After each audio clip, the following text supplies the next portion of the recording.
Իրականում երկու կոմպոնենտ կա, երեք կոմպոնենտ կա մեր ընդհանուր խցանումների հետ կապված։ Առաջին կոմպոնենտը միանշանակ ավտոմեքենաների քանակն է։ Միայն Երևան քաղաքում տարեկան մոտավորապես 12,000 ավտոմեքենա է գրանցվում եւ բոլորը մտնում են երթևեկության մաս են դառնում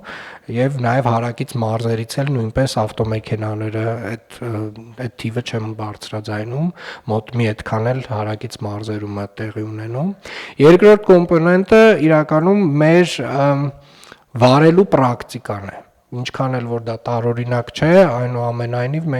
մեր շատ խցանումներ առաջանում են, որովհետև օրինակի համար վերջի վայրկյանին ընդեղին լույսի տակով անցած մարդը գնում է եւ կանգնում է խաչմերուկի մեջտեղում եւ դա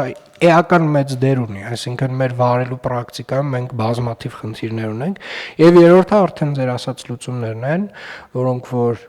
կարող են այս երկու խնդիրների ինչ որ տրամաբանությամբ լուծումների դեպքում էականորեն մեղմել իրավիճակը եւ մեր տեսլականը գլոբալ առումով այն է, որ Երևան քաղաքում պետք է գերակայի հանրային տրանսպորտը պետք է ունենա առանձնացված գծեր, հանրային տրանսպորտը պետք է լինի ամենահարմարավետ միջոցը քաղաքով տեղաշարժվելու համար եւ նաեւ կառավարությունը այդտեղ էլ ջանք չի խնայում, ուզում եմ տեղեկացնել պարոն վարչապետ, որ 45 տրոլեյբուսները, որոնք որ ձեր հանձնարարականով եւ կառավարության ֆինանսավորմամբ Երևան քաղաքը ստանում է,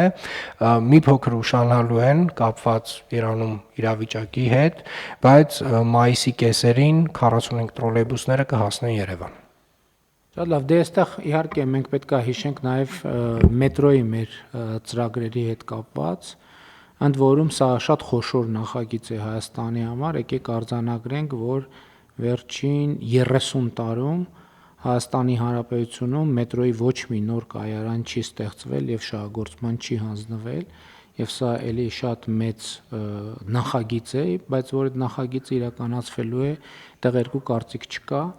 եւ էլի եմ ասում, այդտեղ մեր բանի տեմպերի մասին մեր պատկերացումները էլի շատ մի քիչ բան են մի քիչ իհարկե պարզ է որ ժամկետները մենք բոլորս ուզում ենք հնարավորինս կարճ լինի, բայց այնուամենայնիվ մանավանդ այն հատվածներում, որտեղ մենք կամ գիտելիք ենք կորցրել կամ հմտությունները որոշակիորեն բան են եղել, չեն օգտագործվել, հղկված չեն բավարար չափով, դա ժամանակ վերցնելու է, բայց մենք այդ ճանապարհով գնալու ենք, ընդ որում Աջափնյակ կայարանի թեման ինքը առանձին վերցրած թեմա չէ, մեր ռազմավարական մտածածն այն է, որ ի վերջո մետրոն շրջանաձև տեսք պետք է ստանա,